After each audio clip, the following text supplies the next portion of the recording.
What's up everybody, and welcome back to the channel. In today's video we have the all-new 2022 Nissan Pathfinder Platinum Edition alongside the all-new Jeep Grand Cherokee L Limited Edition.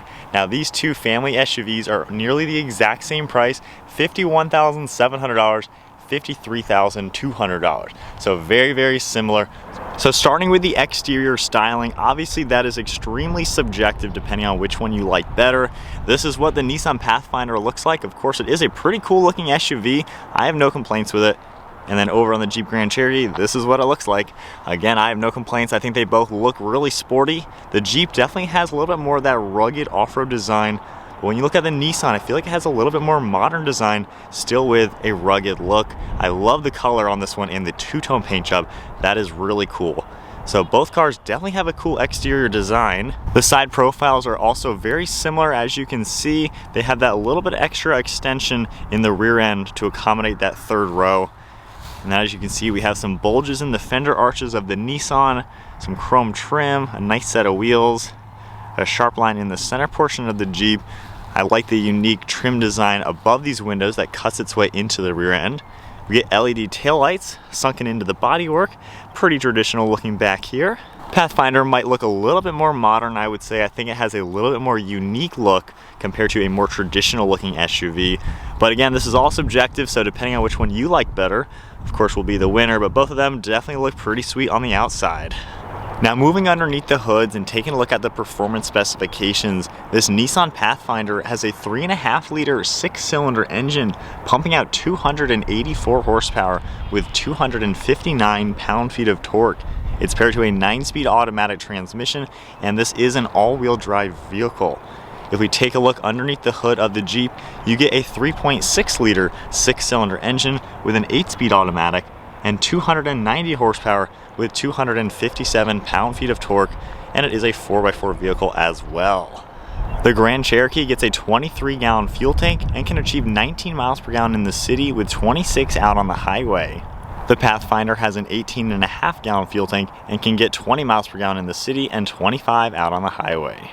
Max towing capacity for the Jeep Grand Cherokee is around 6,200 pounds, and it has about 11 inches of ground clearance. Moving over to the Nissan Pathfinder, max towing capacity is 6,000 pounds and ground clearance comes in closer to 7 inches.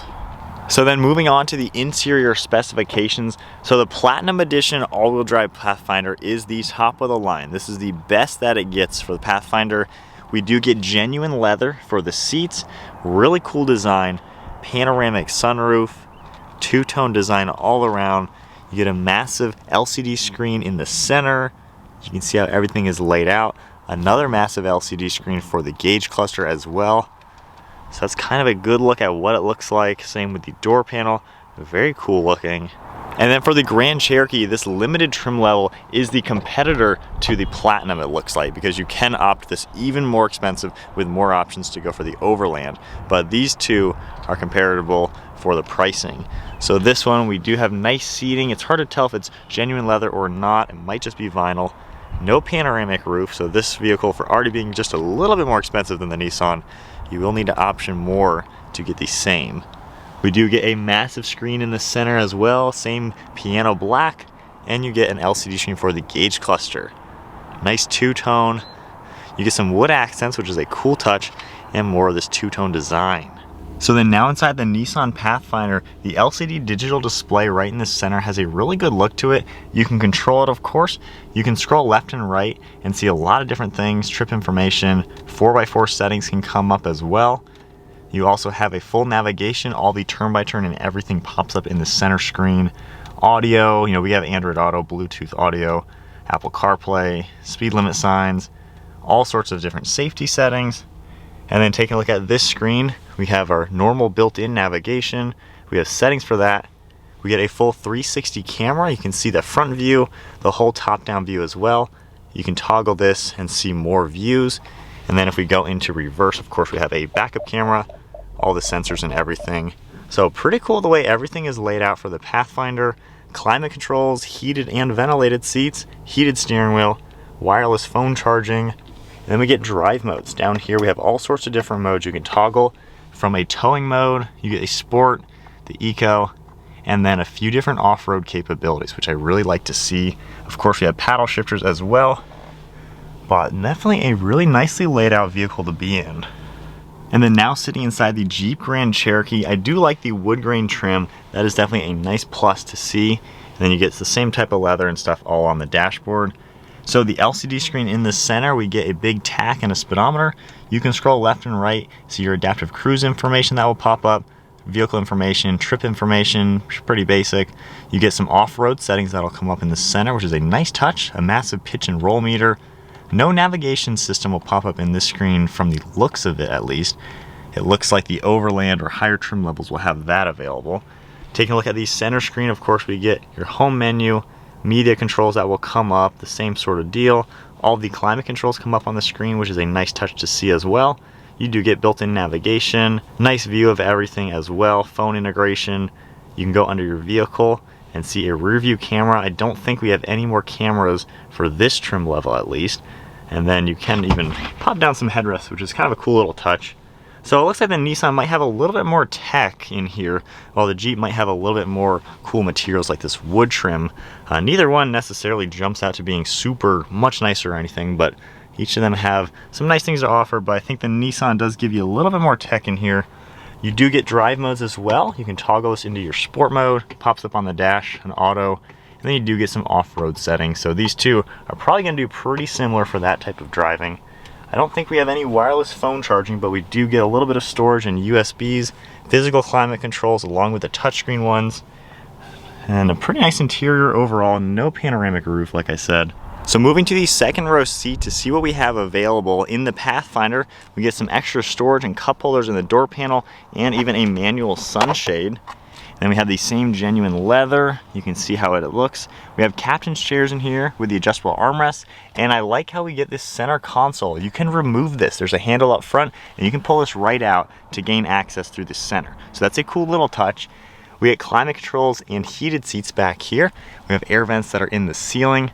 So pretty cool second row seat. You can even press this button right here, and with one touch, it gets up and out of the way to access the third row. And then you can easily push it back here. If you grab the recline lever, this will fold down and lock nicely and flat. And then for the Jeep, there's no rear sunshades on it.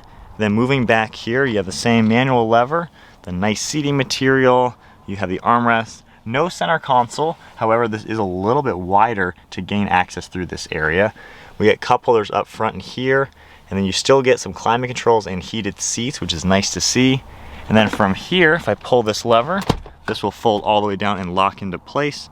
And then with this back up, you get a manual lever that you have to pull and then push it up and get this out of the way to gain access to the third row.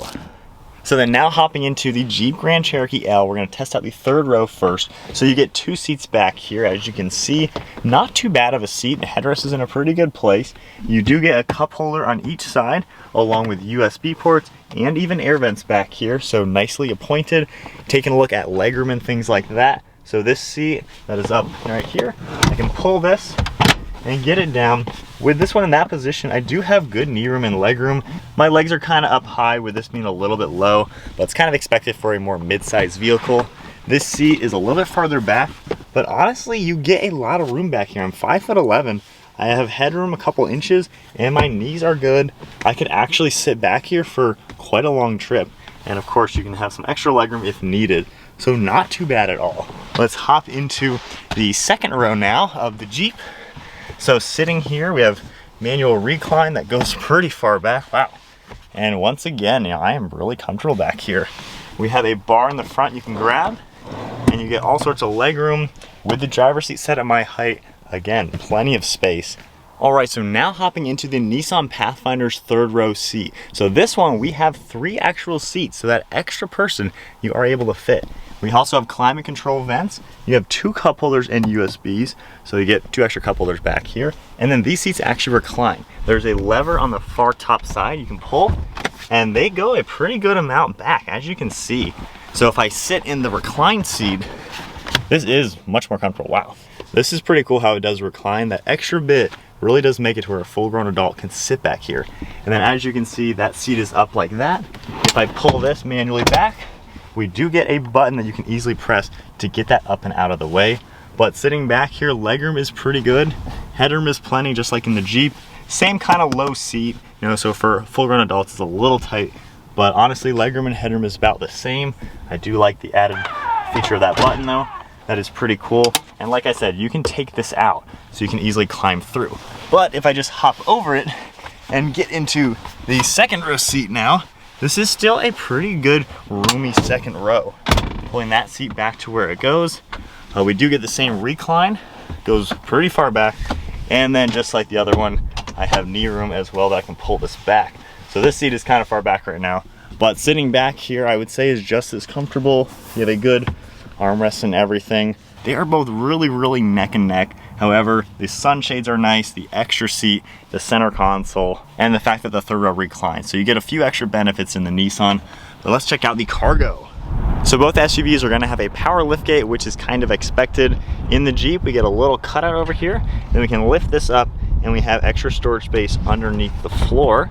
These rear seats, you manually fold them down. Pulling that handle, they can fold forward. So pretty easily you can get those two out of the way. Our button over here to close the tailgate is right there. So not too bad the way everything is looking. You still get about the same cargo area, I would say.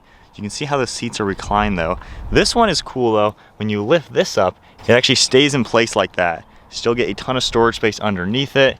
To fold down these seats, it's manual just like the Jeep. You pull this lever and they will fold nice and flat. I like how the headrests are like that as well. So with this down, pretty similar cargo area to be quite honest. I think both are gonna fit every single item you need. And then after manually folding down the second row, you can get a good look at how everything looks. Everything is nice and flat, even the console is not in the way. So definitely extremely roomy for the Nissan Pathfinder. Heading over to the Jeep Grand Cherokee L. Seats fold down nice and flat. So I'd say pretty much identical. Obviously you have the space in the center. So I'd say from here back, they are pretty similar for sure. The vehicle does feel pretty long. Obviously with a third row, you know, it's not gonna be the shortest thing out there, but you have good glass back there and all the headrest folding down. So pretty good view around. I don't really have any complaints. Ride quality on all these potholes in this road. It does feel like a really solid car. It doesn't feel tinny. There are some SUVs that are the same size, same layout, that just feel a little tinny. So this feels nice and solid. Grand Cherokee has always been a pretty good vehicle overall. So we're in just the automatic drive mode, just basic normal. Let's get up to some speed. Transmission does kind of ring it out. That was only half throttle and it got up to over 5,000 RPM. So it's definitely a touchy transmission, it feels like. It'll hold the gears a little bit. But pretty good power delivery. Pretty smooth going around quicker turns. Not really crazy brake dive or body roll or anything like that. And then the cruise control, if we set that, we do have the forward collision adaptive cruise control. So if we turn that one on, so we have the distance pacing and everything, great feature to have. And you kind of get a nice view of that. I don't see any steering intervention or lane keeping. Actually, I have lane keeping up here, but no steering intervention. But nonetheless, you know, it's got the radar cruise at least. So let's try sport mode. It's automatically slowing down with the car in front. So it at least has a good amount of technology. Let's turn all that off. We'll go into the sport mode and I'll use the paddles now to shift manually.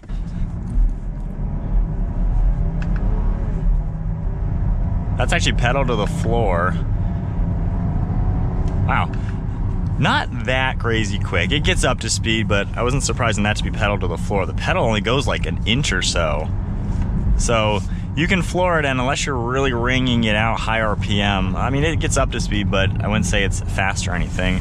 Adequately powered, though. It's not a performance car, but adequately powered, you know, it does the job. And then back into the automatic mode, automatic drive mode.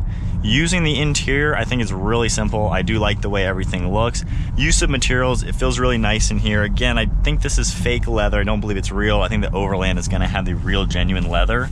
But overall, you know, it's definitely a comfortable SUV. And then with the off-road capabilities, you can easily go into the sand or snow or mud and use the four-wheel drive. And obviously it's gonna do everything you need. Going off-road, you could do some pretty good little trails with this, and it's gonna be pretty capable. camera system, just the backup camera, so nothing too fancy. But we do have a lot of ground clearance, so this is going to be able to go over quite a lot.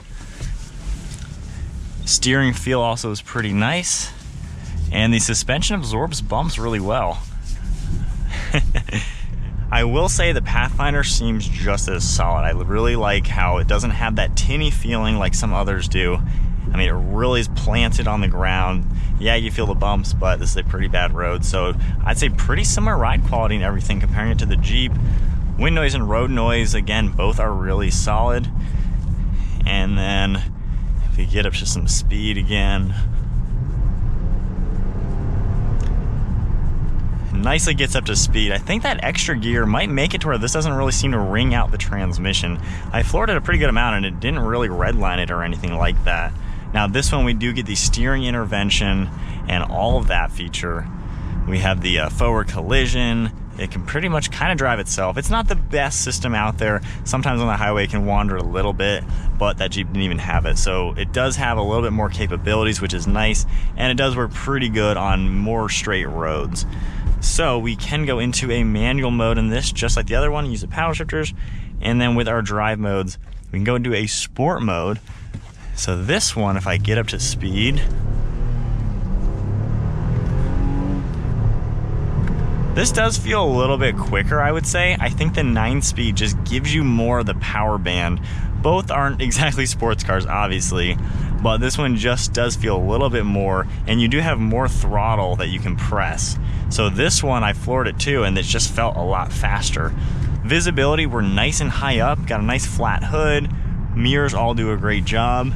And honestly, pretty much the same visibility back there. You can see how the car is pretty long back there, so both are pretty much the same. I don't think we can put the second row headrests down though, but with the third row down, I can see clearly through the rear view mirror there. So I think visibility is about the same. We do get more storage. There's extra storage here that is actually several inches deep. You can fit cell phones there. We have under storage down here, and then the wireless charging. So I think you get a little bit better storage space in here, and then this main screen and everything is really nice to have. So like that one, we also have the off-road modes. I'll go into the mud and rut. Obviously not doing anything crazy right now, but the fact that they both have some capabilities and things like that, you know, pretty smooth to do things. We do get a much nicer camera setup.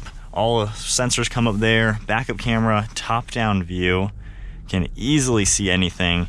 And then I can even get a good look at my front wheel there. Front view camera, which is a really cool plus, so I don't hit that bush up front. But that is a nice feature to have. Again, this is fully loaded, top of the line. And I think the turning radius might be a little bit tighter on this Nissan. Suspension also does bumps really well as we get back onto the road. So after driving the all-new Nissan Pathfinder back-to-back with the newest generation Jeep Grand Cherokee L, I think for the same money, honestly, the Nissan actually is the winner. For $1,000 less, you also get an extra seat in the back, reclining third row, center console in the second. You get those sunshades, panoramic roof, ventilated front seats. The center screen gives you the navigation system, heads-up display system. So there's more technology, more interior space as well. So that's a heck of a lot for the same kind of money. The Jeep, you're gonna have to opt for the Overland to get more options, but you're still not gonna get that third row like this one has or that center console. So I think Nissan really knocked it out of the park and made not only a strong contender, but probably one of the top in this segment. I'm not trying to be biased, but honestly, the proof is right there. Grand Cherokee is still a heck of a good family SUV. You get more ground clearance, you get better towing, a bigger fuel tank so you can go farther between fill-ups. So that certainly is a lot to offer in that vehicle. Use of materials, you know, the Nissan, you get real leather in there, fake leather, which, you know, in today's market, in today's world, the fake leather is pretty good nowadays, but Nissan really did knock it out of the park. I still do like the Jeep Grand Cherokee quite a bit. I think it's a great option. And if you are in this market, certainly look at one, put one on the list, but you're gonna have to spec it a little bit more expensive to get some features that are in this one right here. So I think that is then it. Comparing these two family SUVs, both are pretty strong competitors in this market for sure. Definitely take a look at both of them if you're in the market for something like this. If you guys enjoyed today's video, give it a thumbs up, hit that subscribe button. I'll see you guys in the next video.